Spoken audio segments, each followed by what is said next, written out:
네, 이번에는 지진 전문가인 연세대 홍태경 교수 연결해서 자세한 내용 조금 더 알아보겠습니다. 네, 홍태경 교수님. 네. 네, 지금 지진이 났다고 전해지고 있는데요. 네팔 지역이 좀 어떤 곳인지 먼저 설명해 주시죠. 네, 네팔이 위치하고 있는 것은 인도판하고 유라시아판이 충돌하는 충돌대가 있는데요. 바로 그 충돌대 위에 위치하고 있습니다. 그래서 이 충돌대를 따라서 우리가 일반적으로 잘 알려져 있는 히말라야 산맥이라는 것들이 발달했는데, 이것은 인도판이 유라시아판 밑으로 들어가면서 두 개 서로 유사한 판들이 부딪히기 때문에 굉장히 높은 이 산맥을 만들게 되는데요. 그 결과로 만들어진 산맥에 이 네팔이 위치하고 있고, 이번 지진은 두 개의 판이 충돌하는 지역에서 발생한 지진이 되겠습니다. 네, 지금 인도판과 유라시아판이 경계 지역이라고 하셨는데요. 과거에도 지진이 좀 많았던 곳이라고요. 예, 이 지역에서는 규모 7이나 8 정도 되는 지진들이 과거에도 수차례 발생을 했습니다. 가장 최근에는 2005년도에 이 카시미르 지역에서 규모 7.6 지진이 발생을 해서 사망하거나 실종된 거로 알려져 있거든요.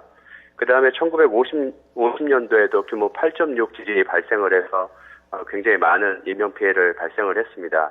이번 지진 같은 경우에도 규모가 7.9나 돼서 굉장히 작지 않은 지진인데다가 더군다나 깊이가 굉장히 얕은 곳에서 발생을 했습니다. 깊이가 11km로 비교적 굉장히 얕은 곳에서 발생한 지진이기 때문에 지표의 그 지진파 에너지가 바로 전달이 되고, 이 강력한 지진파는 네. 열악한 환경에 있는 이 지역의 건물들에 영향을 미치게 되고, 그 건물들이 붕괴하면서 많은 사람들이 아마 인명피해를 입었을 거로 추정이 됩니다. 더군다나 이 지역에서 지진이 발생을 하면서 이 진앙지에서는 0.36G라고 하는데, 이 G는 중력화 속도입니다. 우리가 일반적으로 원자력 발전소를 지을 때 대진 기준으로 세우는 것이 우리나라는 0.3G인데요. 이 0.3G를 넘어서는 0.36G의 강도의 진동이 발생을 했습니다.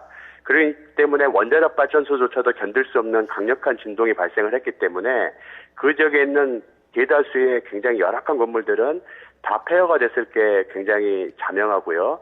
더군다나 이 지역은 히말라야 산맥이기 때문에 넓은 범위에 거쳐서 굉장히 강력한 진동이 발생을 했기 때문에 고산 지역에 있는 이들은 이 진동에 의해서 이 눈사태를 만들어낼 공산이 있습니다. 그래서 만약에 그 히말라야 산맥을 타고 있던 등산객이 있었다면은 눈사태 피해로 인해서 또 다른 2차 피해를 볼 수 있는 우려가 있습니다.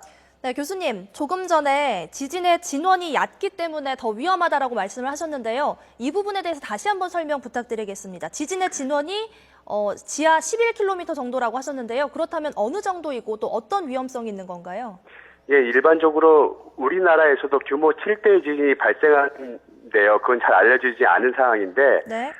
태평양판이 한반도 되고 지하 660km에 도달하게 되는데, 그게 한반도 귀 끝에 부분에 해당되는 지역이 바로 태평양판이 도달하고 있습니다. 네. 이곳에서는 지하 600km 지역에 규모 지진들이 발생을 하거든요. 하지만 이런 지진들이 발생한다 하더라도 한반도에 있는 우리나 이 서울이나 그 밖에 한반도에 사는 사람들은 전혀 그 피해를 못 느끼고 진동을 못 느끼거든요. 네, 진원의 깊이가 깊으면 위험하지 않다는 말씀인가요?